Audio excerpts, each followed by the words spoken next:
할렐루야. 오늘도 함께 예배하는 모든 성도님들에게 하나님의 은혜와 능력과 축복이 넘치시기를 주님의 이름으로 축원합니다.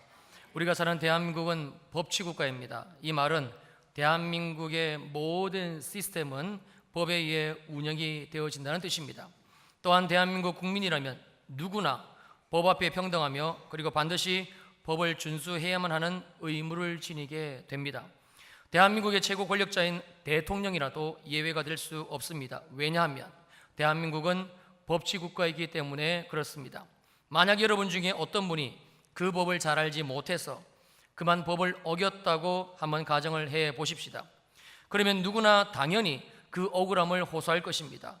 그렇게 하는 것이 법을 어기는 것인 줄 몰랐다고 아마 하소연을 할 거예요.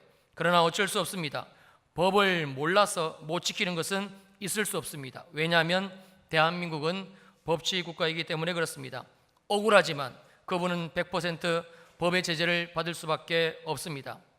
아주 오래전 제가 직장에 다닐 때에 이런 일이 있었습니다.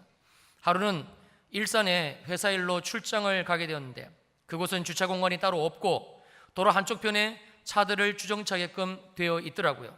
그래서 저도 한쪽에 주차를 하고 은행에 잠깐 볼일을 봤습니다. 그리고 바로 그 다음 주 또 일산 동일한 장소에 회사 업무차 가게 되었고 저는 지난주의 기억을 따라 동일한 라인에 주차를 하고 은행 일을 마치고 나왔습니다. 그랬더니 제 차가 견인되고 없어진 겁니다.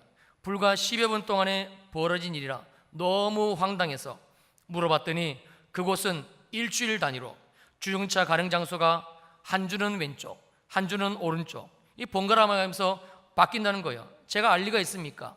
너무 어이가 없었지만 그게 그곳 주정차 법이었고 또 도로 입구에 안내 문구도 제가 못 봤지만 있더라고요. 세워놓아 어쩔 수 없이 견인비와 가태료를 지불하고 차를 찾은 정말 나쁜 기억이 있습니다.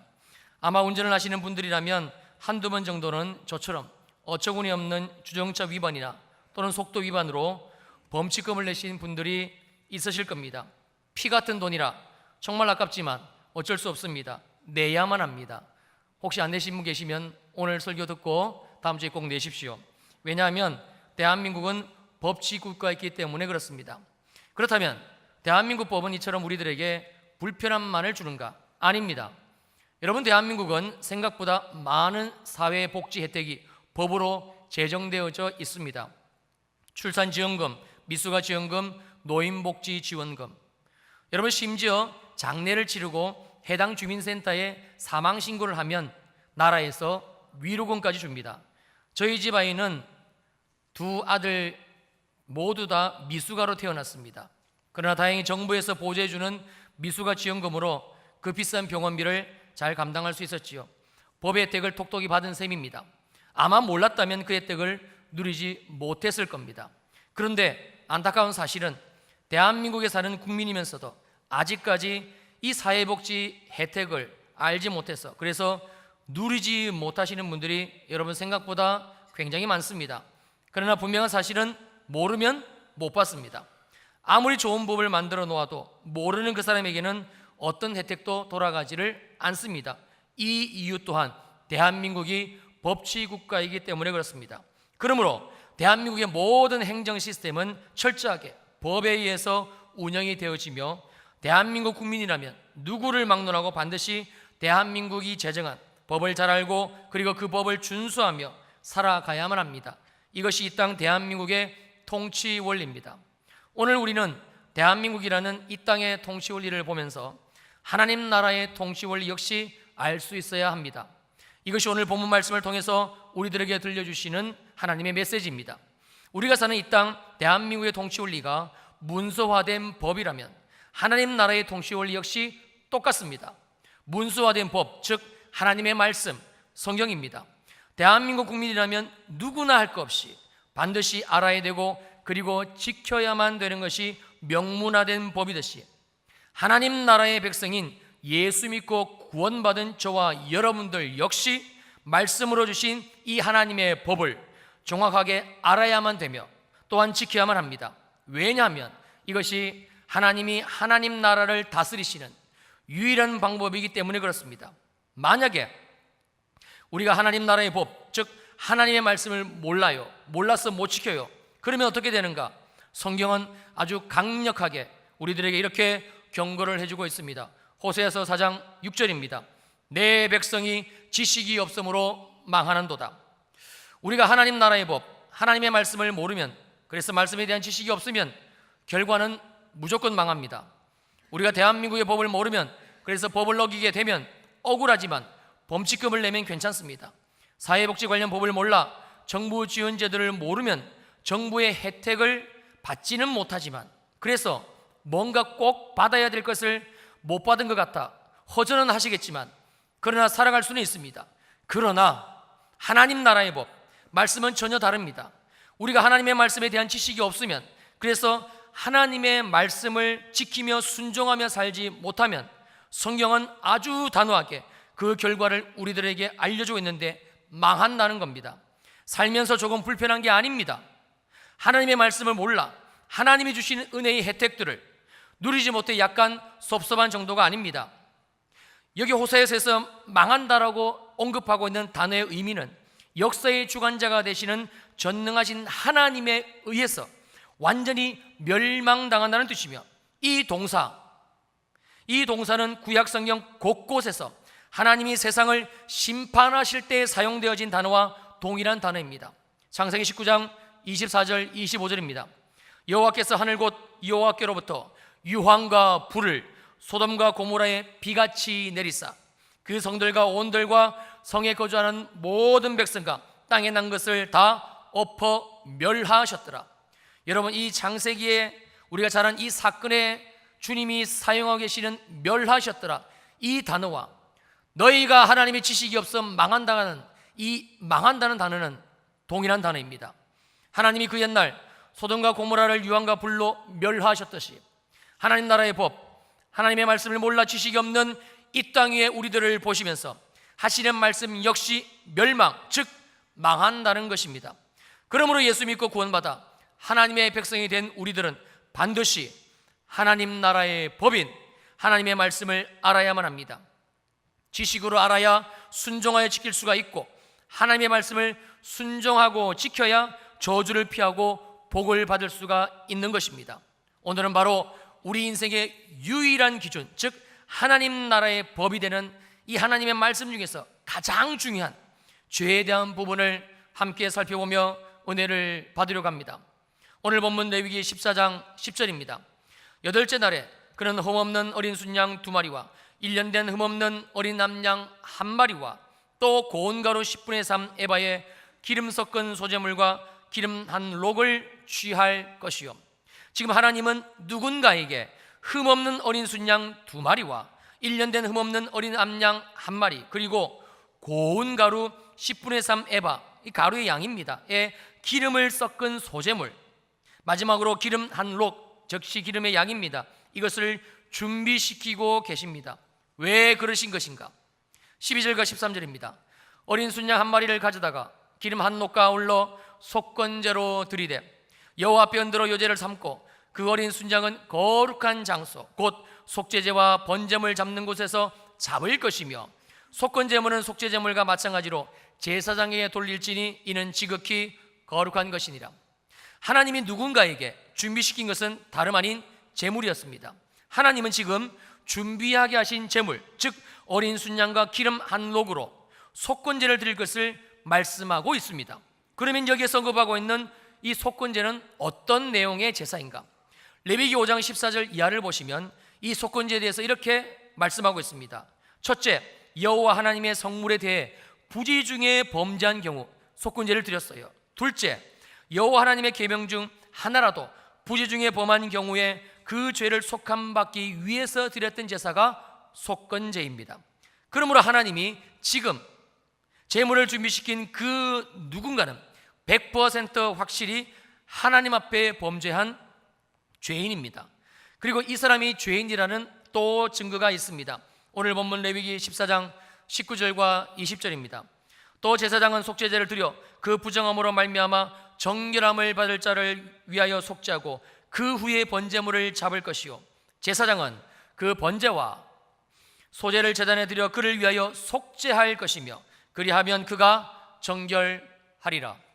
속건제를 명령하신 하나님은 이번에는 이 사람에게 남은 제물로 속죄제, 즉 하나님 앞에 범죄한 자가 죄로 말미암아 죽지 않고 망하지 않고 다시 살기 위해서 반드시 드려야만 했던 속죄제를 지낼 것을 말씀하고 있으니, 오늘 본문의 이 사람은 무슨 죄를 지었는지는 모르지만 너무나 분명한 것은 반드시 속건제와 속죄제를 통하여 죄 사함을 받아야만 하는 죄인임에는 틀림이 없습니다. 그렇다면 도대체 이 사람이 누구일까요? 그리고 무슨 죄를 지었기에 하나님이 속건제 그리고 속죄제를 반드시 지낼 것을 말씀하고 있는 걸까요? 그 해답이 레위기 14장이 시작되는 1절과 2절에 이렇게 기록되어져 있습니다. 1절과 2절입니다. 여호와께서 모세에게 말씀하여 이르시되 나병 환자가 정결하게 되는 날의 규례는 이러하니 곧 그 사람을 제사장에게 데려갈 것이요. 지금 하나님이 제물을 가지고 속죄제의 제사를 반드시 지낼 것을 명령하고 계시는 대상은 다름 아닌 나병 환자입니다.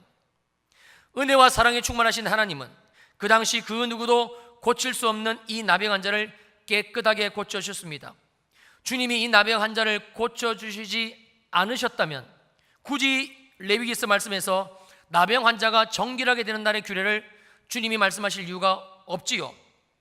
여러분, 이 레위기서가 기록된 시기는 BC, 그러니까 기원전 1450년경이며 그 시대의 이 한반도 땅은 기원전 2000년경에 시작된 청동기 시대를 지나고 있었으니 무슨 변변한 병원이 있고 무슨 의사가 있었겠습니까? 그래서 웬만한 병에 걸리면 그냥 그렇게 살다가 죽는 것 외에는 달리 뾰족한 방법이 없던 시대, 여러분 레위기 시대입니다. 그러니 나병 역시 예외는 아니었을 겁니다. 그런 나병 환자가 고침을 받았으니 이건 정말 기적이요, 하나님이 베푸신 사랑과 은혜라고 밖에는 말할 수가 없습니다. 그런데 여기까지는 우리가 아는 하나님과 맞는 것 같은데 우리가 정말 이해가 안 되는 것은 하나님이 이 나병 환자를 고쳐주시고 그리고 나서 하신 다음의 말씀, 즉 오늘 본문의 내용입니다. 우리가 알고 있는 일반적인 상식대로라면 하나님은 당연히 고쳐주신 이 나병 환자를 한시라도 빨리 집으로 돌려보내야 되는 것입니다. 그렇지 않습니까? 얼마나 헤어진 가족들이 보고 싶겠어요. 혹시라도 이 나병 환자에게 어린 자녀라도 있다면 자꾸만 그 자녀가 눈에 밟혀서 아마 그 마음이 요동치고 견딜 수가 없었을 거예요. 우리를 만드시고 우리의 모든 것을 아시는 하나님이신데 왜 그런 나병 환자의 마음을 모르시겠습니까?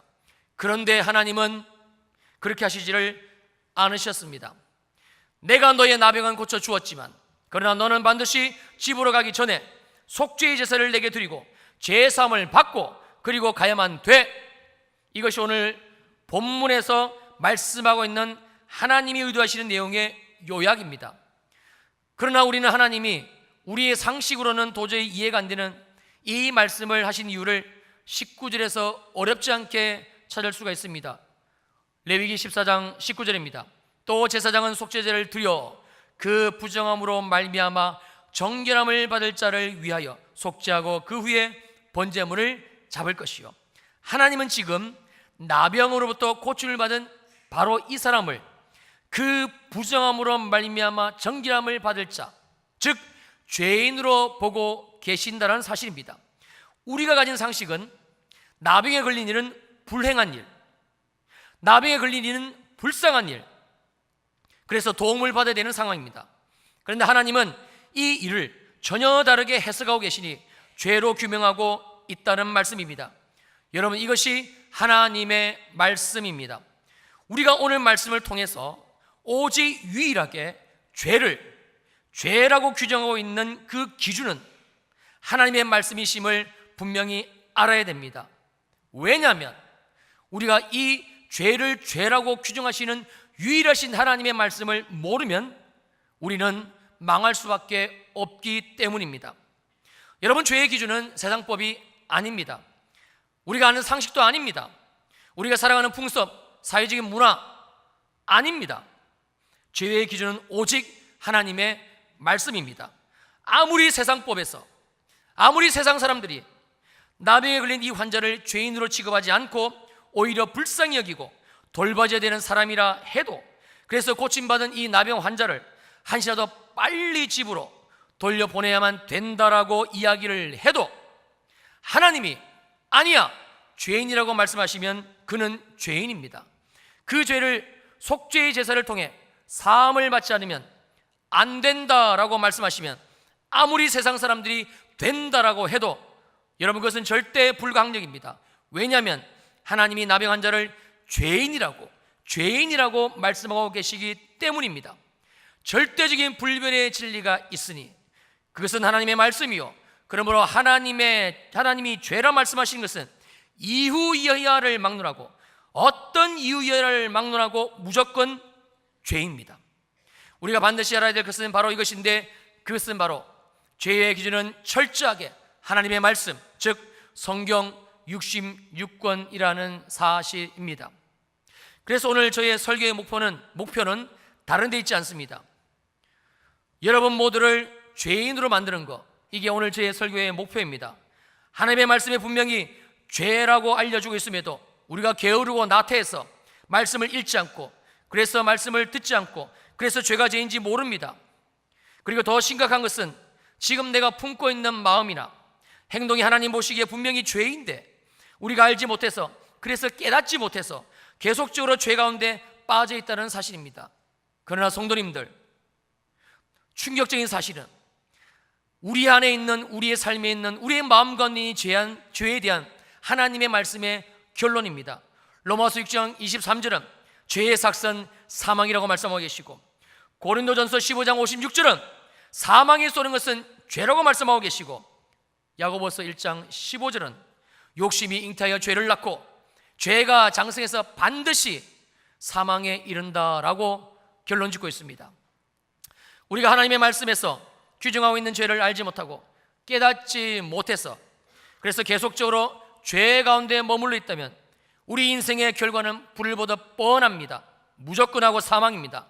하나님의 저주와 심판을 피할 수가 없습니다. 왜냐하면 그것이 죄에 대한 하나님이 말씀하신 기준이요 잣대이기 때문에 그렇습니다. 그렇다면 하나님이 성경 66권을 통해서 오늘 우리들에게 알려주고 계시는 죄는 어떤 것들이 있을까요? 사랑하는 여러분들, 이제 마음을 준비하시고 놀랄 준비들을 하시기 바랍니다. 지금부터 여러분 모두를 제가 철저한 죄인으로 만들어 드리겠습니다. 야고보서 1장 15절, 욕심이 잉태한 즉 죄를 낳고 죄가 장성한 즉 사망을 낳습니다. 여기는 목사를 포함한 우리 모두 안에는 욕심이 있습니다. 그러나 주님이 말씀하시기를 우리 안에 있는 욕심은 분명히 죄입니다. 여러분, 우리 안에 이 죄, 이 욕심이 있으면요, 하나님이 베푸신 은혜에 절대 감사하지 못합니다. 그래서 하나님이 주신 물질과 삶의 환경에 자족하지 못합니다. 왜냐하면 우리 안에 욕심이란 죄가 있기 때문에 그렇습니다. 더 무서운 사실은 우리 안에 있는 이 욕심이 죄라는 사실을 깨닫지 못하면 또 다른 죄를 범하게 되는데, 마태복음 25장 41절 이하에 주님은 이렇게 말씀하십니다. 또 왼편에 있는 자들에게 이르시되 저주를 받은 자들아, 나를 떠나 마귀와 그 사자들을 위하여 예비된 영원한 불에 들어가라. 아주 준엄하고 냉혹한 심판입니다. 그리고 이 준엄한 하나님의 심판을 받을 수밖에 없는 그 사람, 그 해당하는 그 사람의 죄가 무엇인지 42절에서 이렇게 말씀하고 계십니다. 주님이 줄일 때에 먹을 것을 주지 아니하였고, 주님이 목마를 때에 마시게 하지 아니하였고, 주님이 나그네 되었을 때 영접하지 아니하였고, 주님이 헐벗고 옷 입지 아니하실 때에, 주님이 병들었을 때에, 옥에 갇혔을 때에 주님을 돌보지 아니했다라고 말씀합니다. 이때의 심판을 받을 자들이 주님 앞에 이렇게 변명합니다. 주님, 제가 언제 예수님을 그렇게 대했습니까? 그때 우리 주님이 말씀하십니다. 너희에게 이르노니 이 지극히 작은 자 하나에게 하지 아니한 것이 곧 내게, 나 예수에게, 하나님에게 하지 아니한 것이다.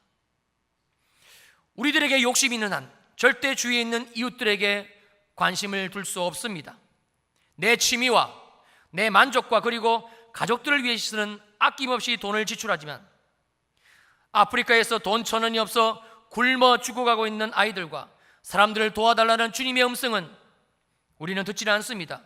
하루아침에 전쟁과가 되어 쓰레기통 위를 뒤지며 하루하루를 힘겹게 연명하는 불쌍한 이웃에게 주님은 방송을 통해서 우리들에게 이렇게 말씀하십니다. 한 달에 10,000원이면 그 10,000원의 도움으로 내 사랑하는 이웃들을 살릴 수 있다라고 주님은 광고를 통해서 우리들에게 말씀하십니다. 그러나 우리는 역시 그 광고마저 주님의 음성으로 듣지 아니하고 외면해버립니다. 왜냐하면 내 안에 여전히 욕심이 있기 때문입니다. 그러나 분명한 사실은 우리가 나밖에 모르고 내 것밖에 알지 못하는 욕심으로 사는 것은, 사랑하는 성도님들, 죄입니다. 마태복음 5장 21절과 22절은 더 심각한 죄를 이렇게 말씀하십니다. 옛사람에게 말한 바 살인하지 말라. 누구든지 살인하면 심판을 받게 되리라. 그런데 주님은 더 엄격하게 22절에서 나는 너에게 이르노니 형제에게 노하는 자 심판을 받습니다. 형제에 대해서 나가라 하는 자 공회에 잡혀갑니다. 형제에 대해서 미련한 놈이라고 욕하고 정죄하는 자 지옥불에 들어가게 됩니다. 누군가를 미워하는 것, 그래서 참지 못하고 화를 내는 것, 심지어 정죄하고 욕하는 것, 사랑하는 성도님들, 죄입니다. 미워하고 화를 낼 수밖에 없는 상황을 아무리 상대방이 제공했다 하더라도 하나님은 지금 내가 그 형제에 대해서 노를 바라고 있고 정죄하고 있는지를 보십니다. 그리고 하나님은 이 미움의 죄를 율법에서 명시하고 있는 살인의 죄와 동일선상에서 보고 계신다는 사실입니다. 그러므로 미움은 여러분 무서운 죄입니다.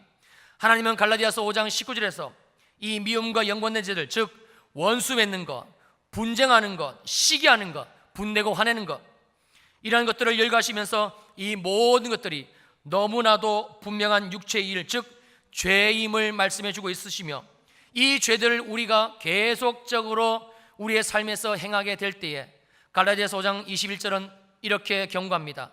전에 너희에게 경계함같이 경계하노니 이런 일을 하는 자들은 하나님의 나라를 유업으로 받지 못할 것이요.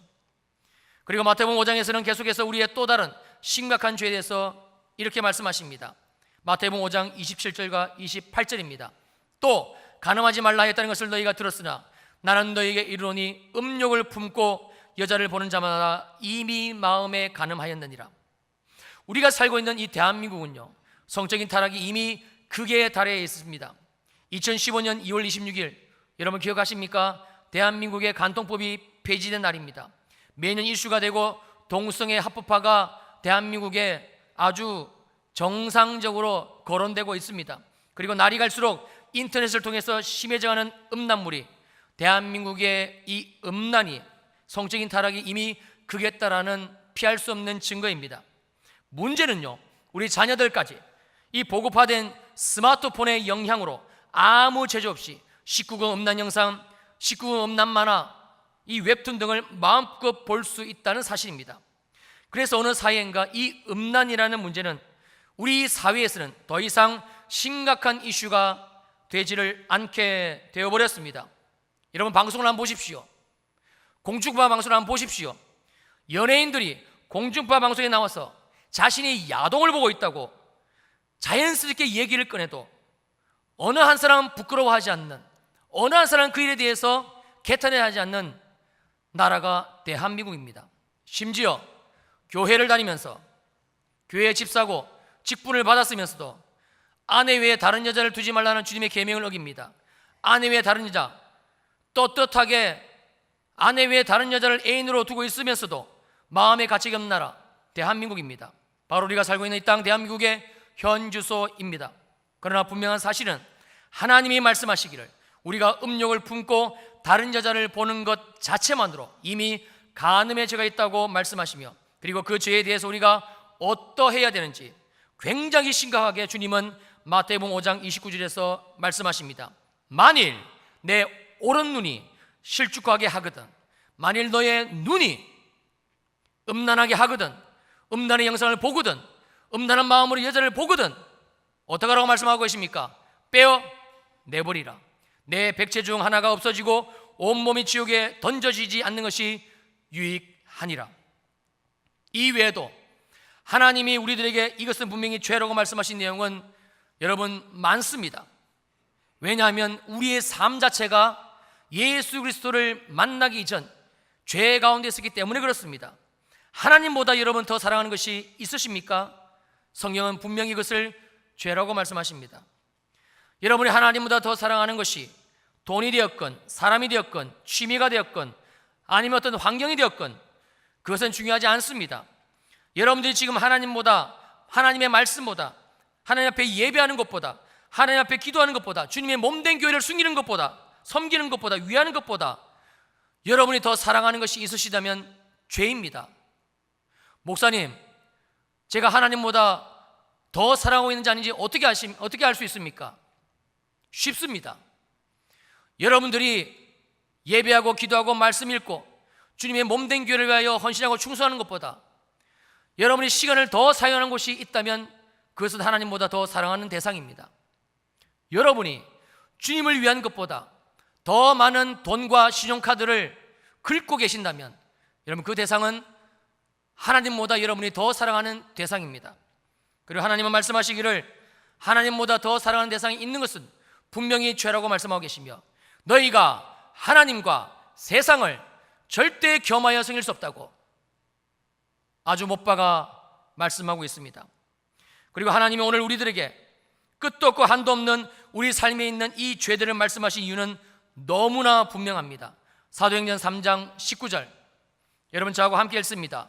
시작. 그러므로 너희가 회개하고 돌이켜 너희 죄 없이 함을 받으라. 이같이 하면 새롭게 되는 날이 주 앞으로부터 이를 것이요. 저를 한번 따라해 주시겠습니까? 너희가 회개하고 돌이켜 너희 죄 없이 함을 받으라. 이같이 하면 새롭게 되는 날이 주 앞으로부터 이를 것이요. 우리 믿으시면 아멘 한번 하십시다. 하나님이 직접 말씀으로 우리 안에 있는 죄를 지적하신 이유는 여러분 오직 한 가지입니다. 바로 저와 여러분들이 우리를 구원하신 주 예수 그리스도의 십자가 보혈을 믿음으로 의지하여 우리를 영원한 저주와 사망 가운데 묶고 있는 이 수많은 죄에서부터 회개하고 돌이키는 것입니다. 여러분 회개는 단순히 눈물 흘리는 것이 아닙니다. 지금 내 안에 있는 죄에서 회개하고 내 삶을 완전히 180도 돌이키는 것입니다. 사도 바울의 고백처럼 날마다 내게 있는 죄의 본성들을 말씀으로 쳐서 죄에서 돌이키는 것, 이게 회개입니다. 십자가로 나의 모든 죄를 이기게 하신 우리 예수 그리스도를 믿음의 눈으로 바라보며 날마다 매일매일 주님 앞에서 죄에서 돌아설 것을 회개하는 것, 기도하며 나가는 것, 여러분 그것이 회개입니다. 그러면 분명합니다. 우리 안에 하나님이 주시는 새롭게 되는 그 날이 반드시 이르게 됩니다. 사랑하는 성도님들, 오늘 우리를 향하여 간절히 말씀하시는 하나님의 자비하신 음성을 들을 수 있으시기를 주님의 이름으로 축원합니다. 우리 모두는 이미 우리 구주 예수 그리스도를 믿음으로 말미암아 모든 죄로부터 과거, 현재, 미래 모든 죄로부터 완벽하게 사함을 받았습니다. 할렐루야. 우주 만물을 다스리시는 우리 주 하나님께서 하늘 법정에서 창조주 되시는 그분이 세상을 향하여 내 사랑하는 나무개는 내 아들 예수의 피로 말미암아 그 어떤 죄로부터 죄사함을 받았노라고 주님은 하늘 법정에서 선고를 내리신 겁니다. 이제는 우리가 이 말씀을 믿고 주님이 예수의 피로 이 어마어마한 지긋지긋한 죄에서 나를 구원하신 것을 우리가 믿고 그리고 주님 앞에 나아가 주여 내 삶의 이 죄가 이제는 사라지게 하여 주옵소서. 죄와 싸우면 되는 것입니다. 이미 하늘에서 이긴 싸움입니다. 우리 안에 있는 어떤 죄의 요소도, 여러분의 삶에 있는 어떤 죄의 요소도 여러분 더 이상 우리를 예수 그리스도 안에서 완벽하게 이루신 우리 하나님의 사랑과 그리고 그 은혜를 뺏어갈 수가 없습니다. 사랑하는 여러분들, 더 이상 여러분들의 삶을 죄에게 뺏기지 마시기를 바랍니다. 죄를 용납하지 마시기를 바랍니다. 그러므로 우리가 할 것은 오직 한 가지입니다. 날마다 십자가 보혈을 의지하시고 그리고 회개의 영으로 임하시는 성령의 도우심을 구하시면서 회개의 자리로 나아가는 것, 이것이면 됩니다. 그렇게 하면 하나님은 회개하는 자에게 약속하신 대로 반드시 회개하라 천국이 가까이 왔느니라 천국을 주시고, 주님이 약속하신 그 회개하는 자에게 약속하신 새롭게 되는 날을 우리의 삶에 반드시 주십니다.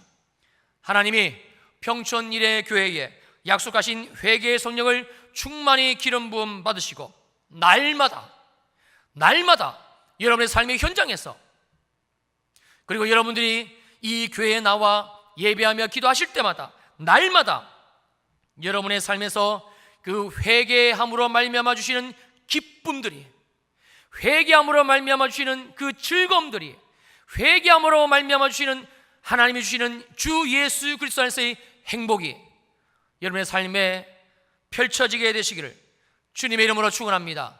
축원합니다. 일어나셔서 찬송합니다.